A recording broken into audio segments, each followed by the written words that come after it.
In this explainer, we're going to get into some seriously important, life-saving advice. This comes from a really heartfelt source, and honestly, it's stuff that every young woman, and really anyone who cares about a young woman, absolutely needs to hear.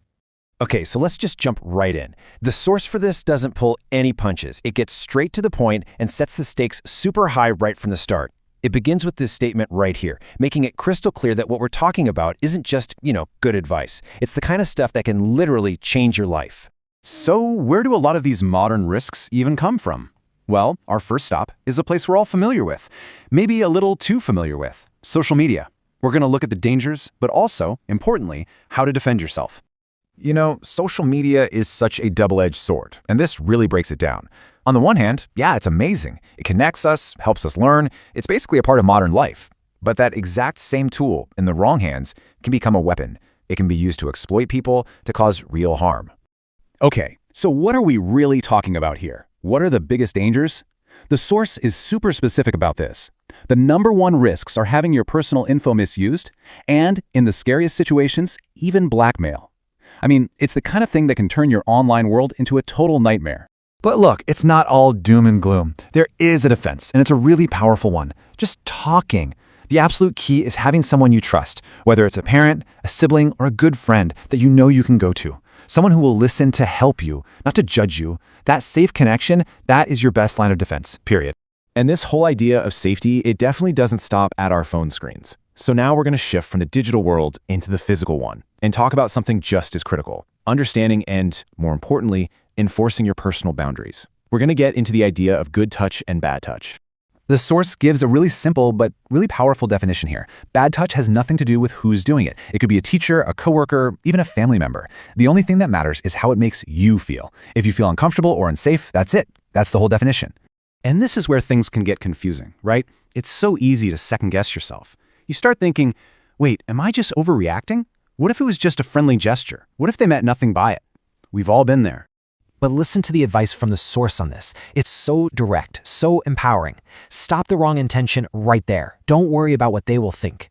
Your first priority isn't to try and figure out what they were thinking. Your priority is to make it stop.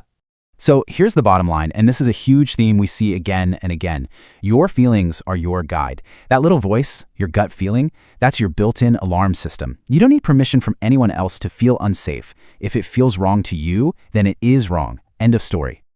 Okay, so knowing your boundaries is obviously also fundamental when things get more complex, like in intimate relationships. So for this next part, we're going to talk about some really vital info on protecting your sexual health. And the source brings up a really important point here. It doesn't matter how serious the relationship is. You could be engaged, planning to get married. The advice is exactly the same. Prevention is always better than cure. And here's why that advice is so important. The risks are real, and they can have consequences that last a lifetime. We're talking about 2 major things: STDs or STIs, and of course, unwanted pregnancy. So, what's the actual game plan for staying safe? Well, it's broken down into 3 really clear, simple steps. Step 1, you've got to know the risks. Do your homework. Step 2, talk about it openly with your partner. This can't be a secret. And step 3, this is the big one. Always use protection. All right, for our last section, we're going to take this whole idea of advocating for yourself and turn it inward. This is all about learning to listen to your own body, to its signals, knowing when something's not right, and taking action to protect your health. Okay, this next point is huge, and it needs to be said loud and clear. For way too long, women have been told that, severe period pain or really heavy bleeding is just normal, something you just have to tough out. The source material is so firm on this. No, that is not normal, and you should never, ever ignore it. So you might be wondering, well, how do I know what's normal and what's a warning sign? This gives a super practical, real-world example. A normal flow could be changing a pad every, say, 4 or 5 hours. But if you're having to change one every hour or 2, that is a massive red flag. That's your body telling you something isn't right. And if you see a warning sign like that, the advice is simple and urgent. Go see a gynecologist immediately. Do not let anyone, a friend, a family member, even another doctor, brush you off and tell you, oh, that just happens. You have to be your own #1 advocate when it comes to your health.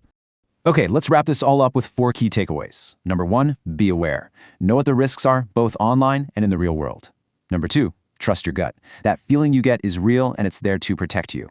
Number 3, speak up. The second you feel a boundary has been crossed, say something. And finally, number 4, seek help. You're not alone. Talk to family, friends, and doctors. So we're going to leave you with this one last thought, because this isn't just about listening to information, right? It's about taking action. So after hearing all this, my question for you is, what is one real step, just one thing, you're going to do for your own safety starting today?